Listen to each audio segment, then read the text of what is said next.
we next have Maeve McKeown from Goethe University talking about reparation for Caribbean slavery.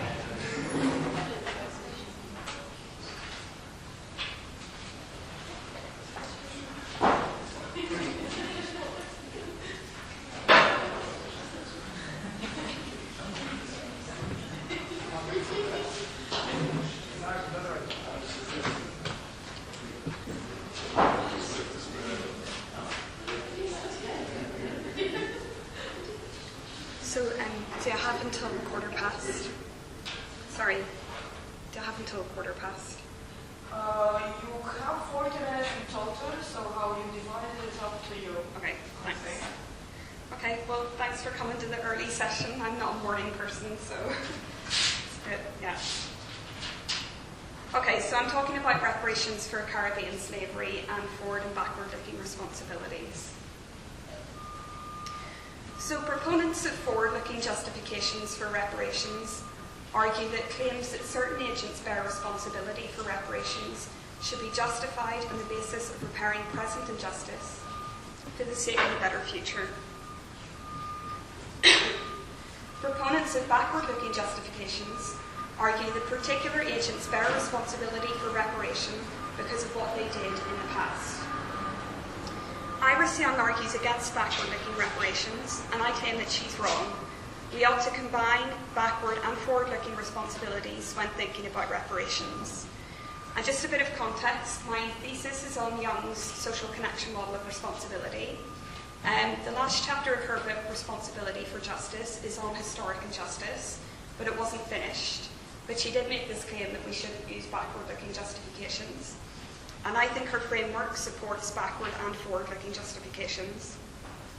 And this has wider implications because it's becoming quite popular in the literature now to focus on forward-looking justifications for reparations. I use the Caribbean's reparations claim because it's happening now. It defies some assumptions about what we ordinarily think reparations are, and they use backward-looking justifications. And I want to emphasise this is a work in progress. Okay, so firstly I'll outline Carrie Combs' reparations claim, then I'll look at Young's arguments against backward-looking liability reparations, which is the counterfactual problem, the state liability problem, and that it's too narrow, and then I'll look at the role of forward-looking responsibilities. So the Caribbean Reparatory Justice Programme is a 10-point plan for reparations. They've asked for a full formal apology for slavery and the genocide of the indigenous peoples, repatriation for people who wish to return to Africa, an indigenous peoples development programme, cultural institutions, dealing with the public health crisis. In the Caribbean, there's the highest incidence in the world of type 2 diabetes and hypertension, which they trace back to slavery. Illiteracy eradication, remedying the African knowledge problem, which is the idea that whenever people were forcibly transported to Africa, they were uprooted from their cultural heritage and they want to try and reclaim that. Psychological rehabilitation, technology transfer, and debt cancellation. I won't go through the details of the demands here. You can read more about it in my paper, and we can talk about it in the Q&A. But I just want to highlight a few interesting points about these demands. And sorry that the numbers have gone funny, I don't know what happened there. So firstly, it combines forward and backward-looking demands. So the demands in blue are primarily backward-looking. They aim at acknowledging and repairing what went on in the past. They do combine forward-looking goals, however, in that the aim is for present and future people of African descent to live in a way that has been denied because of past injustice. The demands in black are primarily forward-looking. They aim at social structural change for addressing present-day conditions and improving the region for the future. When you read the 10-point plan, however, you'll see that all of the demands have backward-looking justifications. Carrie Combs argues that because of what European states did in the past, they must now make reparations in the forms described. So because Africans were forcibly relocated to the Americas, European states must now facilitate repatriation. Because European states committed genocide against the indigenous populations, they must now facilitate their development. Because European states set up the structural problems related to healthcare, education, technology and debt, they must now repair those problems. So CARICOM's demands are primarily forward-looking. They aim at social structural change for improving present day and future conditions. But the justifications are backward-looking. Because European states committed crimes against humanity against the region, they bear responsibility to make repair in the ways listed. Iris Young, however, and other political theorists are sceptical of backward-looking justifications for reparations. So now I'll look at her critique. So just briefly, Young's framework, I'm sure most of you are familiar with it. She argues that there are two models of responsibility. The liability model corresponds to traditional accounts of moral and criminal responsibility. It requires direct causation of harm with intent and knowledge. The social connection model is generated by connection to structural injustice, and it generates a forward-looking shared responsibility for transformative social structural change. So Young argues we should only use the social connection model in relation to historic injustice, but I want to make a case for using the liability model as well. So Young's first reason for rejecting the liability model in relation to historic injustice is that it entails restoration, restoring individuals to the level of resources or well-being they would have achieved had slavery not occurred. As Young writes in relation to slavery in the US, quote, "No one can make objective and verifiable claims about such a vague and sweeping counterfactual." My response is that reparation does not necessarily entail restoration. In Yana Thompson's framework, reparation can be conceived of as reconciliation, which aims at restoring relations of respect between the two parties. Thompson argues that this confusion could relate to the overemphasis on distributive justice in contemporary political philosophy, as opposed to reparative justice. On a distributive justice view, we ask what distributions of resources would have looked like had injustice not occurred. On a reparative justice view, we accept that injustice has occurred and we seek ways to make repair. Several of CARICOM's demands are non-distributive: apology, repatriation, cultural institutions, the African knowledge problem, and psychological rehabilitation. And several of the claims are distributive, but not restorative. That is, they seek distributions of resources, but the aim is to ameliorate present injustice, not to restore the region to a status quo ante. So the Indigenous Peoples Development Programme, public health, illiteracy, technology, and debt cancellation. So Jeremy Waldron raises another issue related to the counterfactual problem. He argues that if reparation entails restoration, and if restoration would lead to pervasive injustice now, such as displacing millions of people from a territory, then the injustice has been superseded. I think, however, we can concede this without undermining CARICOM's reparations claim. If CARICOM were demanding that European states pay all of the wealth generated by slaves, plus damages for trauma and loss of assets, this would amount to trillions of pounds. One TV programme, The Empire Pays Back, estimated that Britain alone would have to pay £7.5 trillion. If all European former slave-owning countries had to make such payments, it would bankrupt Europe, which would lead to pervasive injustice now. But the kinds of investments in infrastructure and memorialisation suggested by CARICOM would not lead to the bankruptcy of European states. And something like an apology costs nothing. So in my view, the counterfactual problem doesn't apply in this case. Okay, so Young's second objection to using the liability model is that it is difficult to trace state liability over time.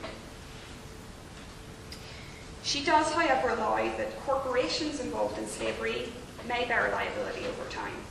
So she writes, quote, "The agent being held liable is the same agent that more than 100 years ago did business involving slavery, and there may be records to prove it." My response is that it's incoherent to argue that corporations can bear liability over time, but not states. To argue that any collectivity can bear liability requires an account of collective responsibility. Most of us would agree that some collectivities cannot bear liability at all. Aggregative collectivities, to use Peter French's term, which are merely the sum of the individual participants, such as crowds or mobs. But many people now think, not everyone of course, that some types of corporate collectivities can bear liability and bear it over time.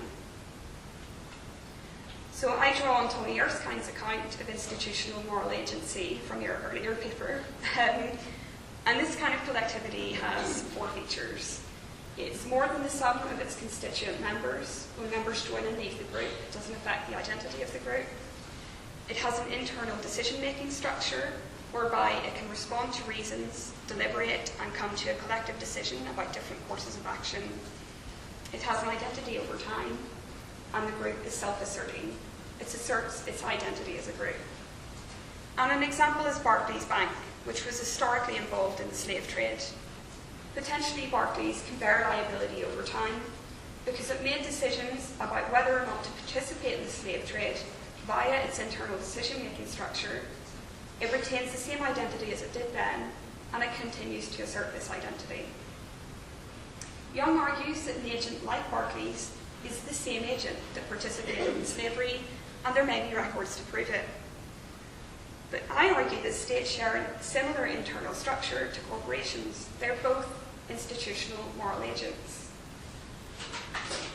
The obvious difference between corporations and states is that shareholders can voluntarily join and leave corporations, but citizens cannot voluntarily join and leave the state, not at least without incurring significant costs. So when a shareholder joins Barclays, they're voluntarily signing up for membership and any costs that might entail. But how can citizens be expected to bear the costs of the state's reparative obligations? We do generally expect citizens to foot the bill for some of the state's responsibilities. If a state signs a treaty, citizens will bear the costs of that through their taxes. Moreover, they bear the costs of fulfilling treaties not signed in their lifetime. Thompson calls this a transgenerational moral practice. As Anna Stills points out, if a state violates a treaty or harms other groups or states, it acquires reparative obligations, and this is a guiding principle of international law. Thompson argues that in the same way that states can bear transgenerational commitments through signing treaties, they can also bear transgenerational reparative obligations. If citizens can be expected to fulfill states' commitments in the form of treaties over time, I argue, they can also be expected to bear the cost of the state's reparative obligations over time. In both cases, citizens did not participate in nor voluntarily sign up for these commitments. This is not to say that citizens are blameworthy. The state bears liability as a corporate agent. The citizens will have to pay for that through their taxes. It's merely to point out that we do expect citizens to meet transgenerational treaty commitments through their taxes, so we can expect them to meet the state's transgenerational reparative obligations. Now, I admit this will seem unsatisfactory to some people, so I propose a further justification for European citizens bearing the costs of reparations in the final section. Young's second argument against state liability is that in the case of US slavery, the government has, quote, made explicit reforms aimed at providing some remedy. For instance, the US abolished slavery, it implemented the Civil Rights Act and Voting Rights Act, amongst other things. But my response to this is straightforward. The US government gave African American citizens their rights. This does not amount to reparations in terms of repairing relations of respect with its African American citizens. In the European Caribbean case, European states abolished slavery and granted Caribbean states independence from colonial rule. Again, however, this is merely to give these people and states their rights. It might be argued that development aid constitutes reparations, but I find this implausible, given that it involves an inherently asymmetrical relationship between benefactor and beneficiary. It includes no apology for the harms done, and most importantly, it's not recognised by the victims as reparations, or they would not be calling for reparations now. Okay, so Young's final reason for rejecting the liability model is that it's too narrow. Slavery was not just a state-to-victim crime, it involved the support of society at large and the participation of non-state actors like corporations and churches. I agree with Young on this point. However, I do not think this counts as a reason against using the liability model at all. I think it's a reason for supplementing it. In relation to present injustice, Young argues we should use both the liability model and the social connection model simultaneously, and I argue we should do this in relation to historic injustice as well. So why should we use the liability model in this case? So the transatlantic trade in Africans and the genocide of indigenous peoples constituted crimes against humanity. Up to 15 million Africans were sold into slavery in the Americas, and it's estimated that for every one person that made it, 4 died in the process. As Hilary Beckles points out, this was a systematic process organised by states and corporations on a global scale. Female slaves in the Caribbean were used as breeding wenches in order to reproduce the slave population. And there was a 90% reduction of the indigenous population from 1492 to 1730. According to the Nuremberg trial proceedings, the definition of a crime against humanity is murder, extermination, enslavement, deportation, and other inhumane acts against any civilian population. Now, there are difficulties with making a legal case on the basis of crimes against humanity, which I won't go into here. But that doesn't stop us from saying that, morally speaking, these were crimes against humanity. And the implications of acknowledging this are significant. As Thompson argues, reparation is owed only by the agent, individual or community, responsible for the injustice. If agents responsible for the injustice recognise their responsibility, it could lead to reparations payments. And there are 2 interesting examples of this that have happened that are relevant here. So the first is in 1995, Britain paid $40 million, gave back land and made a full formal apology to the Maori of New Zealand. Note that in this case they paid the descendants of those who had experienced the injustice with a violation of the Treaty of Waitangi, and it was an international crime. Post-World War II, the Federal Republic of Germany made payments to the NGO, the Conference on the Jewish Material Claims Against Germany, and the newly established State of Israel. These were voluntary agreements made by groups that did not exist at the time of the Nazi Holocaust. Both cases were examples of states recognising moral obligations and settling reparations claims diplomatically. In the Maori case, the injustice happened in 1840, and so the British state recognises that its reparative obligations persist over time. In the German case, despite the ruptures of the Nazi era, the FRG recognised sufficient continuity of the state to bear the burden of reparations. In the Caribbean case, the crimes against humanity have not been acknowledged, let alone repaired. Refusing to acknowledge state liability in this case is to lose something important. We are allowing historic perpetrators to evade their reparative obligations. For instance, the British government announced in response to the Caribbean's initial reparations statement, quote, "We do not see reparations as the answer.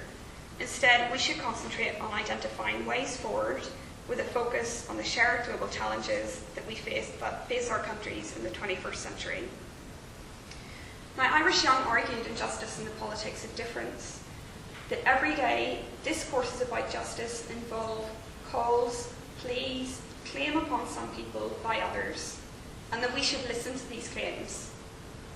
Carrie Cohn argues that acknowledgement and apology for the crimes in the Caribbean are the precondition for the healing process. Failure to acknowledge backward-looking liability is to ignore the fundamental claim of this community. And the importance of recognition to this reparations claim can be seen in several points from the 10-point plan. Apology, cultural institutions, and psychological rehabilitation in particular.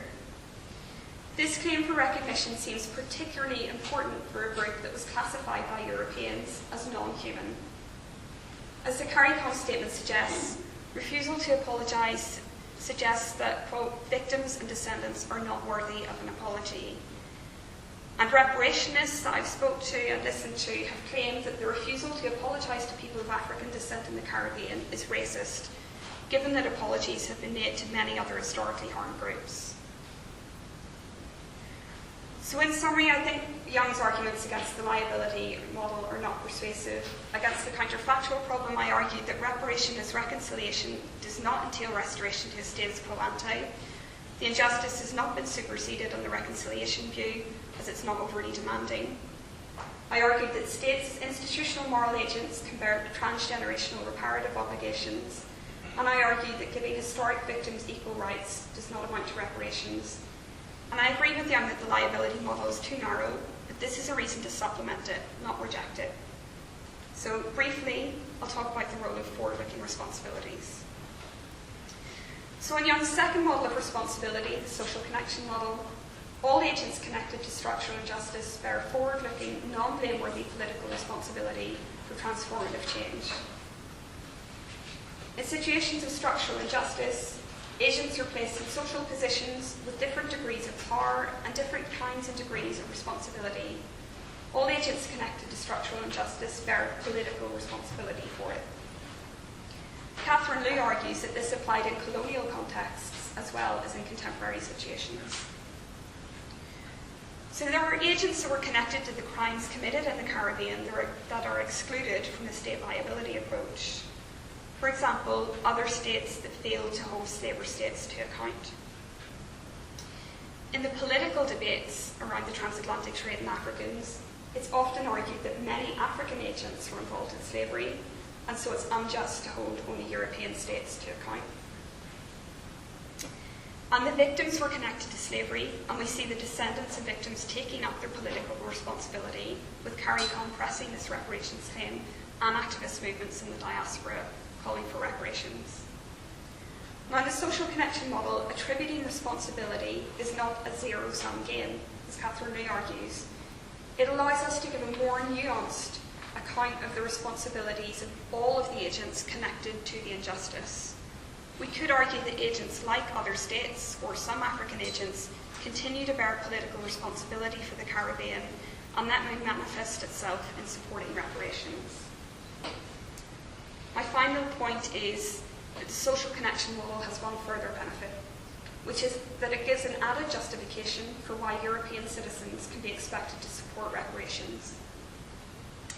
It could be argued against my state liability approach that European citizens cannot be expected to foot the bill for reparations because at the time of genocide and slavery in the Caribbean, European states were not functioning democracies. So there's recent work on when citizens can be expected to foot the bill, such as Stiltz's democratic authorization principle or Avia's participatory intent principle.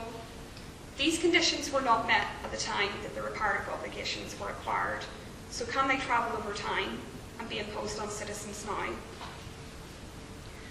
Well, Catherine Liu argues that, quote, contemporary agents bear political responsibility to correct inherited structural injustices, and reparative measures that enable former victims to exercise effective political and social agency constitute one requirement for social structures to be considered just.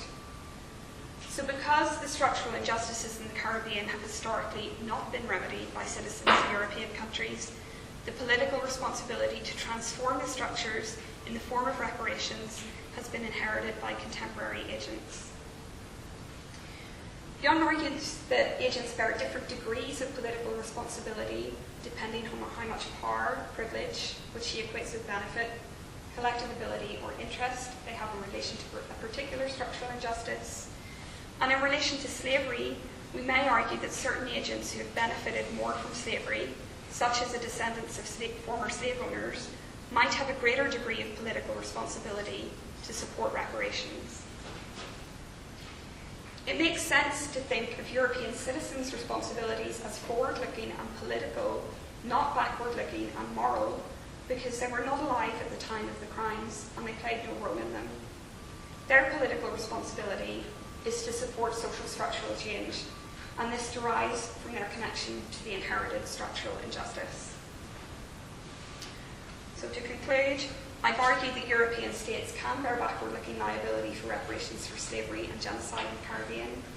These reparations have primarily forward-looking goals: social structural change in the Caribbean, restoring relations of respect, and bringing in the social connection model highlights the forward-looking political responsibility of other agents connected to the transatlantic trade in Africans and genocide, and it adds an additional justification as to why European citizens now can be expected to bear the costs of reparations.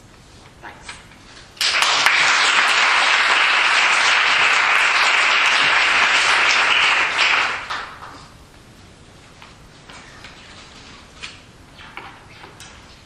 Thanks, Maeve.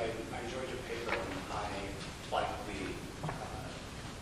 your effort to sort of necessitate the backward-looking approach to reparative reparations. I'm worried that the counterfactual problem might be passed over a little quickly, because I think it might be more of a problem for the approach that you're suggesting than the paper indicates. And the standard sort of counterfactual objection that is trotted out in the literature is that when we're trying to think about reparative obligations and attempting to repair, we have to sort of appeal to some baseline to which we're going to return the putative victims. But if the victims owe their existence to the injustices that we're attempting to repair, then on standard backward-looking approaches, they're not in a position to complain because the standard sort of non-identity worries.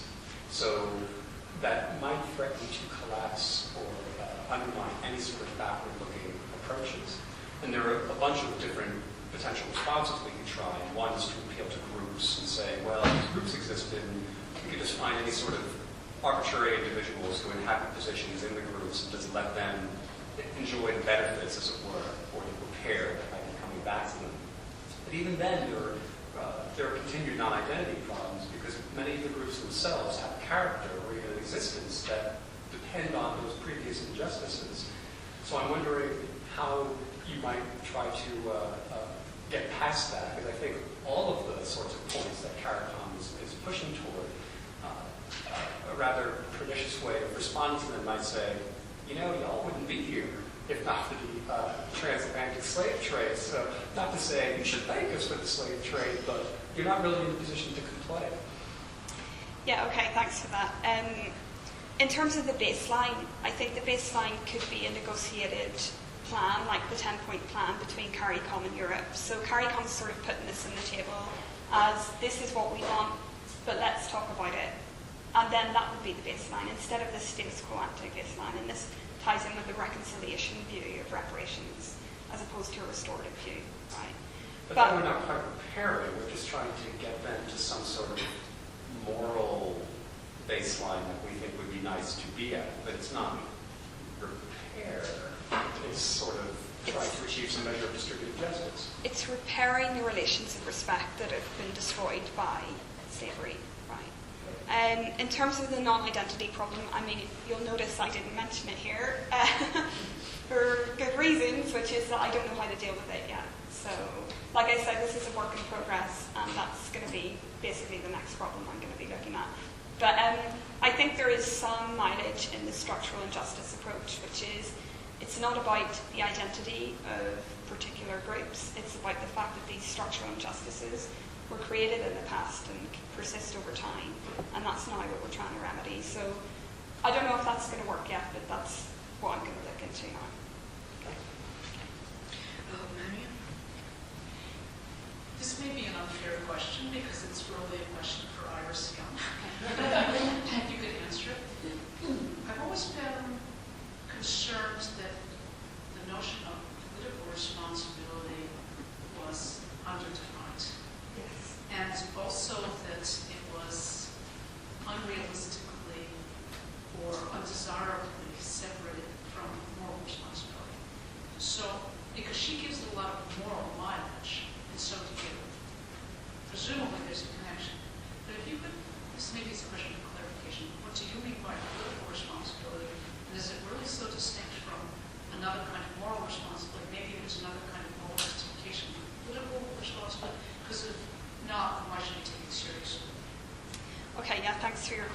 like half of my thesis is trying to deal with this problem. I think it's almost replaced group. I think it's an absolutely massive issue in the social connection model. She is completely unclear about what the distinction between moral and political responsibility is. So to give you a very potted answer to this, she takes a distinction from Hannah Arendt, right? So for Arendt, legal and moral responsibility depend upon guilt, so the intentional transgression of some sort of moral standard. But political responsibility is a responsibility that members of political community have to uphold and maintain the world, in Arendt's terminology, right? So Young wants to take that and transpose it to contemporary global injustices. So she's saying, on the liability model, to be morally responsible, you have to directly cause harm with intent and knowledge. But political responsibility is this different kind of forward-looking responsibility we have for the world in general, or structural injustices to which we're connected to, right? But I think that Young has a moral basis to that, because for Arendt, there's a difference between virtue and virtue, right? So Arendt says you have to do anything you can to maintain the political world, which can entail revolution or whatever. Young, I think, takes a more moralistic kind of stance on this. Really, political responsibility is grounded in a kind of moral responsibility as virtue, to be a morally responsible person in the world. So it's different to kind of backward-looking liability in that sense, but I do think it has a moral foundation. That's a good response. You should. I thought it all my thesis. I'm trying to find the time to publish it. Okay, so again, about 7 minutes and 4 people on my list. The first of which is Simon. Yeah, I enjoyed that. I'm interested about a bit what you say, page 21, when you talk about Catherine Lewis saying contemporaries bear political responsibility to correct inherited structural injustices with measures.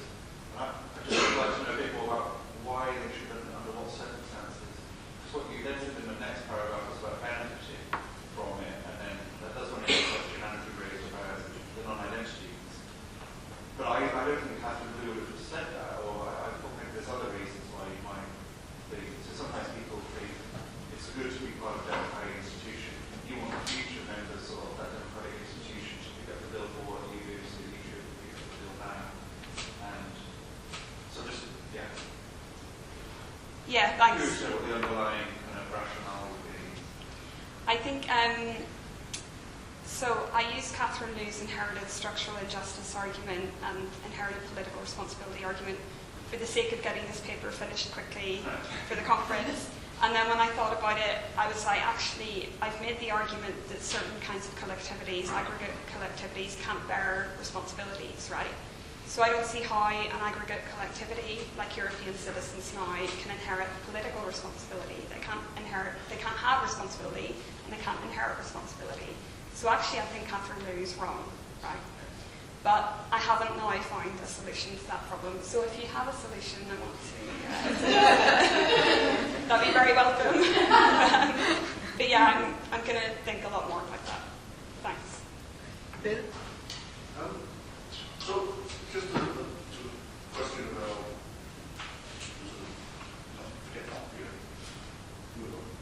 No questions? I'll think it's personal. Okay. Farid? I'm wondering whether one way to begin to approach the issue that Andrew Cohen has raised is to also think not only from the point of view of the victims of these horrors, but from the point of view of those from whom one's trying to extract reparations. And whereas, of course, we tend to think of them as people who are just going to be made to pay, maybe it's also worth asking what lies in their past. Yeah. How did they come about? How did they come to be who they are? How can they live with being the beneficiaries of the slave trade? And maybe that will not give us a legal or strong moral case to extract reparations out of them, but it might make them understand that when somebody knocks at the door and says, I I don't know if it's you, but it seems to me vaguely it's here. Then they'd understand that people are knocking at the approximate right door. So it seems to me more attention has to be paid to those from whom one has to extract these reparations, and not to only think of them as persons, but as people who have to still come to terms with who they are and the benefits they have garnered, and also how they think of their own identity, how they think of their own history. Yeah, thanks for that. I think part of Carrie Cohn's sort of purpose in doing this is just to raise awareness of the history and to kind of consciousness raise, I guess, about the history of slavery. And that's certainly something that hasn't really gone on in former slave-owning countries. I mean, the context I know best is Britain. I read this survey recently that said that something like 59% of the British population are proud of the British Empire, right? And only 16% think it was a bad thing. So there's a huge amount of work to be done there to say to people, look, your history of slavery and colonialism was really bad, right? And that reparations claims might have some traction. And we've got to educate the populations in that if we're to have any success with reparations movements, I think. Yeah, you're right. Thanks for that point. So this is a thing about the counterfactual issue. I think that it's a comment as much as anything else. So I think that one of the things that drives the worry about the counterfactual is a particular kind of view about distributive justice, which sees distributive justice as a matter of giving particular people particular kinds of bundles of goods. And I think if you don't have that kind of view of distributive justice, if you have a view of distributive justice which is more procedural and about interactions between individuals, you just don't have that problem in the same kind of way. Because you wouldn't think that repairing the injustice is giving people a bundle of goods. Right, so I think you might not even need to say that we need to think about this in terms of restorative justice rather than distributive justice. We just need not to have a particular, and I think independently wrong, view about distributive justice. Yeah, thanks. Excellent. Thank you. That actually leaves us 10 minutes for coffee.